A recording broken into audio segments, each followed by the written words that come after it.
যে আপনি আসবেন, জয়নাল আবদিন ফারুক ভাই আসবেন, সেটা নিয়ে আসলে অনেক ধরনের আপনারা নিশ্চয়ই দেখেছেন, যদি দেখে থাকেন অনেকে অনেক ধরনের মন্তব্য করেছেন।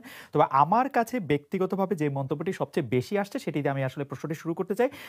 সেটি হচ্ছে এরকম যে ২০০১ সালে বিএনপি ক্ষমতায় আসার পর আপনাকে আসলে দেশ থেকে চলে যেতে হয়েছিল। এবার আপনি এরকম কোনো কিছু আশঙ্কা করছেন কিনা? যদি বাংলাদেশে সরকার না থাকে তাহলে এবারও আপনাকে দেশ থেকে চলে যেতে হতে পারে। অবস্থাটা কিরকম? সেটা দিয়ে যদি আমরা আসলে শুরু করি। গুম, খুন, বাংলাদেশের রাজনীতির বর্তমান হাল অবস্থা। জনাব শামীম ওসমান। জি খালেদ ভাই, আপনাকে ধন্যবাদ। যেহেতু আপনি বলছেন যে এই প্রশ্নটা এসছে ২০০১-এর পরে আমাকে দেশ ছেড়ে যেতে হয়েছে, ইট ইজ ট্রু যে আমাকে দেশ ছেড়ে যেতে হয়েছে, এবং আমি যে দেশ ছেড়ে গেছি সেটা জাতির পিতার কন্যা মাননীয় প্রধানমন্ত্রীর একবার না কয়েকবারের নির্দেশের পরিপ্রেক্ষিতে। কারণ আপনার নিশ্চয়ই মনে আছে, আপনি একজন প্রতিযোগিতার সাংবাদিক, আমরা বিতর্ক না যেয়ে আমরা সত্য কথাটা বলার চেষ্টা করব। তো সেইখানে যে বিষয়টা হচ্ছে যে আপনার খুব স্পষ্ট মনে আছে যে ২০০১-এর আগে আমি নারায়ণগঞ্জে সারা বাংলাদেশের বুদ্ধিজীবী বলতে কবি শামসুর রহমান সাহেব, প্রফেসর কবি চৌধুরী স্যার, মান্নান স্যার, মানে এই ধরনের যারা বিচারপতি কে এম সোহান স্যার, ওনাদেরকে নিয়ে প্রায় ৬৫ জন বুদ্ধিজীবী যারা বুদ্ধি বিক্রি করে খেতেন না, হ্যাঁ, যারা সত্যিকারই বিদ্যুদীপ্ত মানুষ ছিলেন, তাদেরকে নিয়ে নারায়ণগঞ্জে একটি অনুষ্ঠান করেছিলাম জাহানারি ইমামের স্মরণে। তো ওইখানে তোরম করে যে একটা ভবন হওয়ার কথা ছিল আর্টস ফ্যাকাল্টি আমার পিতার নামে, কে এম শামসুজ্জোহার নামে। তো ওইটা তখন সবাই বলেন, তো জাহানার ইমামকে আমি ব্যক্তিগতভাবে খুব শ্রদ্ধা করতাম একজন মুক্তিযোদ্ধার মা হিসাবে, এবং আমার মনে হয় ফারুক ভাইও শ্রদ্ধা করবেন, যদিও বিএনপির আমলে উনি প্রচন্ডভাবে নির্যাতিত হয়েছেন ক্যান্সারের রোগী হওয়ার পরেও। তো সেইখানে আমরা ওনার নামে ভবনটা করি, এবং সেই দিন ওই ভবনটা করার পর একটা বিশাল সমাবেশ হয়, ইয়াং জেনারেশনের সমাবেশ। সেই সমাবেশে স্যাররা যারা ছিলেন, যাদেরকে আমরা শ্রদ্ধা করি এবং সারা জীবন করব, এর মধ্যে আমার মনে আছে কবি চৌধুরী স্যার উনি কেঁদে দিয়েছিলেন, আমার মামা হাসান ইমাম সাহেব কেঁদে দিয়েছিলেন, দিয়ে বলেছিলাম এখান থেকে শুরু করো, যেহেতু নারায়ণগঞ্জে আওয়ামী লীগের শুরু হয়েছে, এখান থেকে শুরু করো। আমরা কি চান, বলে যুদ্ধাপরাধীদের বিরুদ্ধে কথা বলো। তখন আমরা বলেছিলাম যারা ৩০ লক্ষ মানুষের জীবন নিয়েছে, ২ লক্ষ মানুষের সম্ভ্রম নিয়েছে, ওই গোলাম আজম গং, শুধুমাত্র এই গোলাম আজম গং কথাটা উচ্চারণ করেছিলাম, যে তাদের এই নারায়ণগঞ্জের পবিত্র মাটিতে প্রবেশ নিষিদ্ধ। এই কথা বলার পরিপ্রেক্ষিতে কিন্তু ২০০১-এর ১৬ জুনে, এরপর আপনি দেখবেন তার কিছুদিন পরে জামাতের গোলাম আজম ৩ জায়গায় ঢুকতে যান, মুন্সিগঞ্জ, নরসিংদী ঢুকতে পারেন নাই। যাই হোক, পরে নিজামী সাহেবকে ইয়ে করা হয়, জামাত ইসলামের আমির তৈরি করা হয়, এবং তারপরে আমাকে দলের থেকে জানানো হয়, সরকার প্রধান থেকে প্রধানমন্ত্রী জানান যে আমার উপরে হামলা হবে, আমাকে ঢাকা থেকে বলা হয়। আমি সেটা শুনি নাই, আমি ভেবেছিলাম যে ওরা সামনের থেকে মারবে, তো মুক্তিযুদ্ধের সন্তান তো সামনের থেকে মারলে ফেস করতাম। কিন্তু নারায়ণগঞ্জে ২০০১-এর ১৬ জুনে বোমা হামলা হয়, যেখানে ২০ জন মানুষ নিহত হয়, এবং আমার এই হাতটা খুলে যায়, বা পাটা অচল হয়ে যায়, আমি পঙ্গু হয়ে যাই, এবং সেই শক্তিই তখন ক্ষমতায় আসে। এবং আপনি শুনে অবাক হবেন, আপনি একজন ম্যাজিস্ট্রেট ছিলেন, আপনি আইনের ছাত্র, আমিও আইনের ছাত্র। এই বোমা হামলা যেটা আমার উপরে ঘটিয়েছিল, এবং যখন জ্ঞান ফেরার পরে আমি একটা কথাই বলেছিলাম যে শেখ হাসিনাকে বাঁচান, তখন বিএনপি নেত্রী খালেদা জিয়া বলেছিলেন যে আমরা নাকি আমাদের বোমা হামলা নিজেরাই ঘটিয়েছি, কারণ জাতির পিতার কন্যা শেখ হাসিনার পরিবারের নিরাপত্তা আইন পাশ করার জন্য। এবং ১৬ জুনের এই বোমা হামলার ঘটনা যখন বিএনপি ক্ষমতায় আসে, তখন কিন্তু আমাদের উপরই চাপিয়ে দেওয়া হয়েছিল, শুধু আমার উপরে না, আমার বাড়ির বউ, ভাবি, মেয়ে, ছেলে, ভাই, সবার উপরে চাপানো হয়েছিল। এই শক্তি, আমার মনে হয় যে আপনার প্রশ্ন উত্তর ক্লিয়ার। আমার মনে হয় আমার বক্তব্য পুরো ক্লিয়ার। গুম খুন নিয়ে অনেক ধরনের কথা হচ্ছে, এখন বলা হচ্ছে জাতিসংঘের তালিকা, নানা ধরনের কিছু।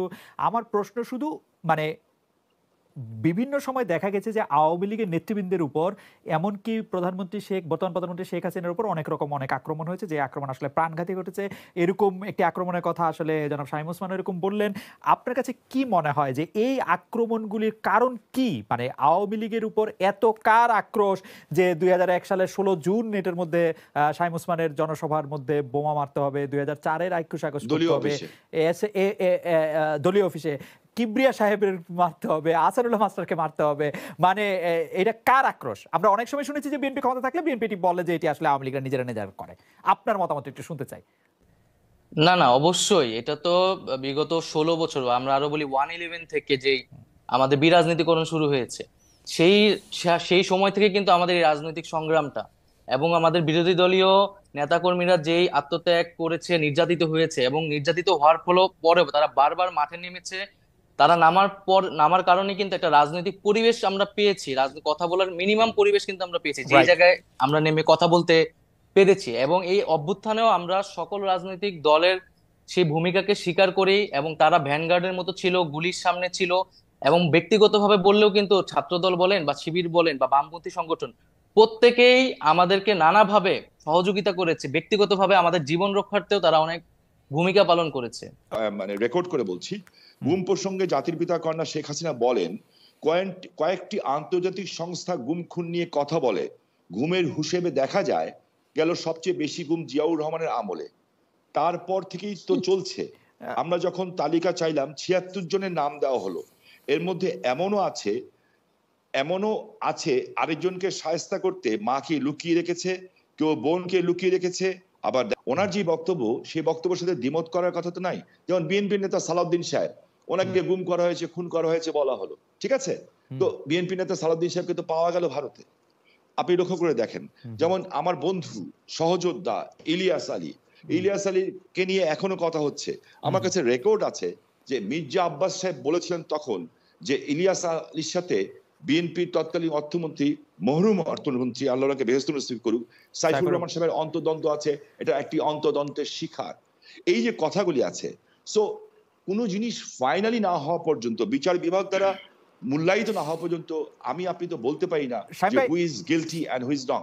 শামীম ভাই, আমি আপনাকে একটু, আপনি যদি বলেন খুনের কথা, রাইট, জি বলেন। জি, আপনি নজরুল ইসলাম সহ নারায়ণগঞ্জের জি, এটি বলতে র্যাবের ক্ষেত্রে আপনি স্পষ্ট বলেছিলেন যে র্যাব এরকম অনেক কাজ করছে, নারায়ণগঞ্জে করছে। জি, সেটি আপনি একটু যদি বলেন যে আপনি এখনো এরকম মনে করেন। আমি বলতে চাচ্ছি, দেখেন, যখন নারায়ণগঞ্জে 7 মার্ডার হলো, আমি কিন্তু উইদিন 45 মিনিটসের মধ্যে, 45 মিনিটের মধ্যে দেশের সর্বোচ্চ জায়গায় আমি এই খবরটা পৌঁছেই দেই, কারণ আমার কাছে খবর এসেছিল যে এই ঘটনা র্যাব দ্বারা সংগঠিত হয়েছে, র্যাবের কিছু মানুষ দ্বারা সংগঠিত হয়েছে, এই মেজর আরিফ সহ এরকম যারা আছে। হ্যাঁ, এবং আমি বিষয়টাকে আগের থেকে আজ করছিলাম যে এরকম কিছু একটা ঘটনা ঘটতে পারে, বিকজ তারা ডিস্ট্র্যাক্ট হয়ে গেছিল, যেহেতু আমি এলাকার মানুষ, আমাকে সবকিছু খবর রাখতে হয়, এবং আমি স্বরাষ্ট্রমন্ত্রী মহোদয়কেও জানিয়েছিলাম বিষয়টা যে something is going on, but এত বড় দুর্ঘটনা হবে এটা আমি বুঝতে পারিনি।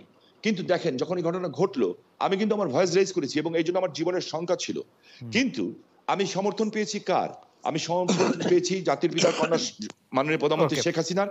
এবং তখন যখন র্যাবের যারা ঊর্ধ্বতন কর্মকর্তা ছিলেন, তারা আমাকে তখন ভুল বুঝেছিলেন, কিন্তু 48 ঘন্টা পার হতে হতে ওরা যখন তদন্ত করে দেখলেন যে আমার কথা সত্য, তার পরিণতিতে কিন্তু সাবজেক্ট এইটা যে খুন হয়েছে এটা সত্য। এইটার চেয়েও বড় সত্য হচ্ছে এত বড় বড় উচ্চ পদস্থধারীরা এখনো কিন্তু জেলখানায় আছেন, এবং অনেকের যাবজ্জীবন হয়েছে, অনেকের ফাঁসি হয়েছে।